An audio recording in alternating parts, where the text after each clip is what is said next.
O terremoto no México ele pode causar uma nova placa tectônica? E o que tem a ver aquele vulcão, ou seja, um agente interno, com um tsunami aqui no Brasil? Então olha só, fique até o final do vídeo para você saber sobre tudo isso que está acontecendo aí no mundo dentro da geografia física relacionado a tectonismo, beleza? Bom, para quem não me conhece, muito prazer, meu nome é Arnaldo Ridani, sou o professor de Geografia e Atualidades aqui do canal GeoAtual, canal mais informativo, crítico e também que traz muito conhecimento aí para você e para o seu vestibular e principalmente em aplicado à realidade. Vamos lá, vestibulando e vestibulando, muito prazer. E olha só, esse tema aqui ele foi muito relacionado aí, foi muito comentado nas últimas semanas, inclusive. Bom, então em primeiro lugar, vamos lembrar do contexto.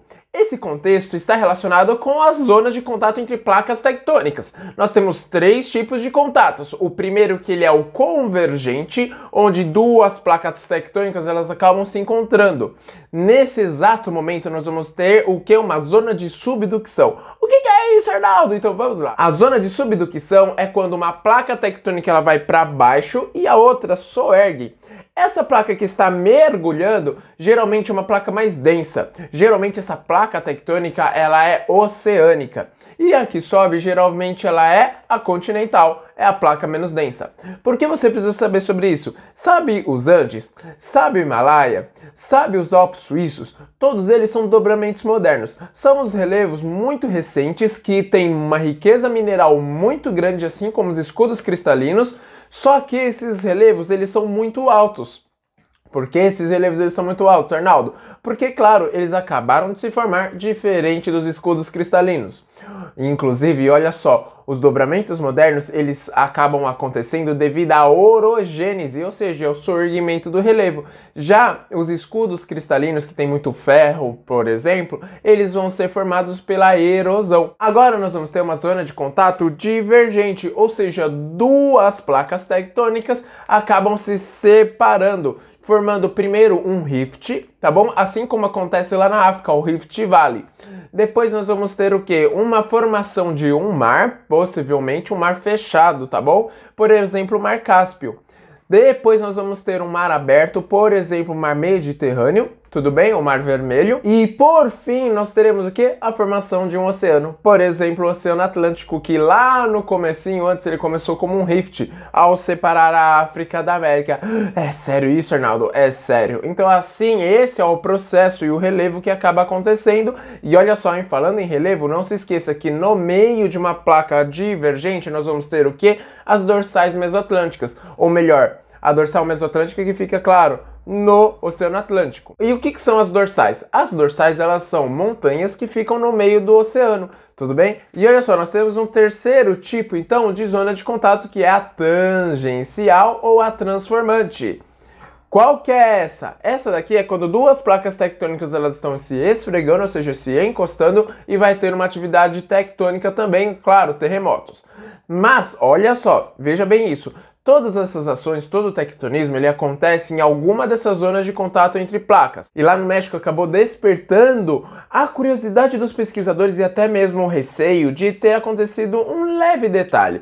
Qual que seria esse? Principalmente de ter mexido com uma falha tectônica e possivelmente quebrar, hein? Nossa, sério isso, Arnaldo? Sim, é sério. E eu vou contar tudo o que está por trás disso. Então, ó, já aproveita, se você não sabia sobre isso, curte aqui o vídeo, se inscreve no canal para você ter essas várias informações, beleza? Vamos lá então? Bom, para você entender tudo isso, todas essas zonas de contatos que eu te falei, é muito importante você entender a evolução de cada um desses processos. E aí você tem que lembrar o que? Antigamente nós tínhamos o planeta Terra todo de magma. Ele foi se resfriando de fora para dentro, claro, e o que vai acontecer? Essa camada de fora que vai ser a crosta, que é bem fininha, é como se fosse a casca de um ovo, tá bom? Então sim, a casca do ovo ela é a crosta e o magma do planeta Terra é como se fosse a clara. O núcleo do planeta Terra é como se fosse a gema. E aí, é claro, você precisa lembrar disso, por quê? Porque aí nós vamos ter o quê? Duas teorias importantes. A primeira, que é a teoria da Terra plana? Não, óbvio que não. A primeira é teoria da tectônica de placas, onde nós vamos ter o quê? A placa tectônica existindo devido ao movimento do magma lá no interior do planeta Terra, que vai ter um movimento convectivo, ou seja, o magma muito quente que sai lá do núcleo, ele vai para perto da superfície, perto da crosta, e o magma mais frio, que está mais denso, ele vai para o fundo, lá para perto do núcleo. Lembrando que como que aumenta essa temperatura do magma? Aumenta a pressão, aumenta a temperatura. E aí é nesse exato momento onde as placas tectônicas elas vão quebrar, e aí nós vamos ter essas 3 zonas de contato entre placas tectônicas, beleza? Não se esqueça disso. Então nós teremos essas zonas de contato entre placas devido ao movimento convectivo do magma. Mas nós temos uma segunda teoria. E essa segunda teoria ela está relacionada com a deriva continental. Agora então que nós sabemos que nós temos as placas tectônicas elas se movimentando, agora nós teremos também o que? Os continentes se afastando uns dos outros. Antigamente então nós tínhamos a Pangeia e hoje nós temos vários continentes. Aí dentro da geografia física, olha só, eu já falei que nós temos as 3 zonas de contato entre placas tectônicas. Agora não se esqueça que nós vamos ter também as falhas tectônicas. O que são as falhas tectônicas? São as rachaduras que acabam acontecendo no meio da placa tectônica. Essas rachaduras elas vão acontecer devido à intensa pressão que cada uma das placas tectônicas estão sofrendo em sua volta, ou melhor, sofrendo não, sendo submetidas, porque como a placa tectônica não tem sentimentos, ela não vai sofrer. Mas vamos lá então. Seguindo. Quando nós vamos ter essa pressão em toda a borda da placa tectônica, algumas rochas elas vão acabar trincando, assim como os nossos ossos. Por quê? O que acaba acontecendo? Nós temos uma tolerância de pressão, certo? Só que os nossos ossos eles vão acabar quebrando se nós tivermos uma tensão muito maior do que eles suportam. E a mesma coisa que acontece com os continentes.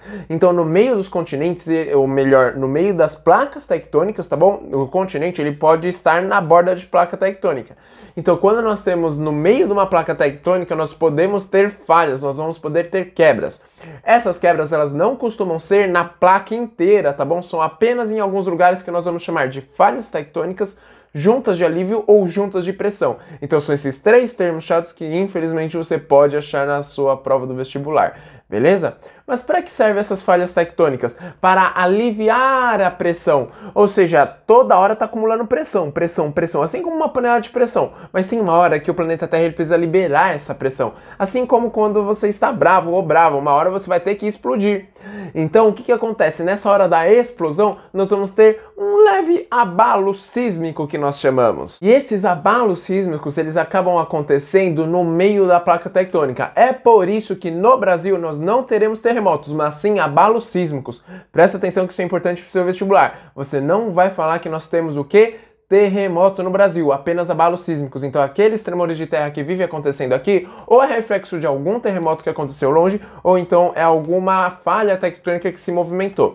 Agora pensa aqui comigo, será que isso vai impactar na nossa vida? Sim, então dentro da geografia humana aqui, ó, nós vamos ter o quê? Por exemplo, as construções, a arquitetura mudando. Por exemplo, no Japão nós temos prédios com molas no seu interior. E por um outro lado, quando nós falamos, lembra dos dobramentos modernos? Nós vamos ter o quê? Muita mineração. Mineração, por quê? Porque nós temos muitos minérios. Agora, não confunda, o petróleo nós vamos ter apenas nas bacias sedimentares e o petróleo, como eu já falei em um vídeo aqui sobre justamente petróleo e fontes energéticas, o petróleo se forma no fundo do mar. Beleza? Não se esqueça disso. E quais são os desdobramentos? As consequências, então, são justamente terremotos. Muitas pessoas acabam sendo vítimas, por exemplo, lá no Haiti. Aqui, olha só, 2021 aconteceu muito terremoto, né? Muito forte no mundo. Por exemplo, no Haiti, que matou muitas pessoas. E veja só, se nós temos uma área muito precária, a chance de ter muito mais mortes é maior. Só que esses terremotos, eles podem causar o quê? Eles podem causar quebra na infraestrutura dos prédios, ou também os prédios eles podem quebrar quando nós temos uma escala. Olha só, eu já vou passar aqui para a atualidade, tá bom? Dentro da atualidade nós temos o quê? Uma escala chamada escala Richter, que nós vamos medir a intensidade do terremoto. Quando nós temos até aí um terremoto de escala 4, não tem tantas questões assim envolvidas, não causam tantos impactos. Agora, quando nós... pode ser que objetos caiam, tá bom? Agora, não é assombração não, é realmente o chão tá tremendo. E aí os objetos podem cair. Agora, quando nós temos um terremoto de entre 4 e 7 na escala Richter, aí nós podemos ter o quê? Alguns prédios quebrando e algumas mortes de pessoas. Agora, por quê? Porque danificou alguma parte, alguma infraestrutura e acabou caindo um pedaço da infraestrutura. Agora, em terremotos acima de 7, aí pode acabar danificando prédios a ponto deles caírem, tá bom? Pois é. E aí o que aconteceu lá no México, né? Lá no México teve um terremoto bem forte, bem intenso mesmo, e acabou provocando um pouquinho aí de uns reflexos dentro dessa falha tectônica. Então, relembrando, as ondas elas são propagadas tanto em meio sólido como em meio líquido. E olha só, não se esqueça que nós podemos ter a formação de tsunamis, tá bom? Então, olha só, lembra daquela notícia sensacionalista que rolou há pouquíssimo tempo atrás aí, para quem tá em outubro de 2021?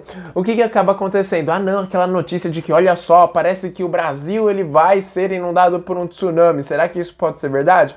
Óbvio que não, tá bom? Por quê? Porque esse terremoto ele aconteceu em um lugar muito longe, que na verdade foi um vulcanismo que pode gerar abalos sísmicos e também um terremoto. Então olha só, isso não passou de uma notícia sensacionalista. De fato, o vulcão ele acabou entrando em erupção, só que ele não foi tão forte assim quanto as pessoas elas esperavam que ia ser, que ia acabar o mundo, ia acabar tudo lá. Não, então não foi nada catastrófico assim a nível mundial, foi a nível local lá perto da Espanha, tá bom? Se você não sabia disso, mas você me acompanha há pouco tempo, ótimo, agora você sabe que não precisamos entrar em pânico.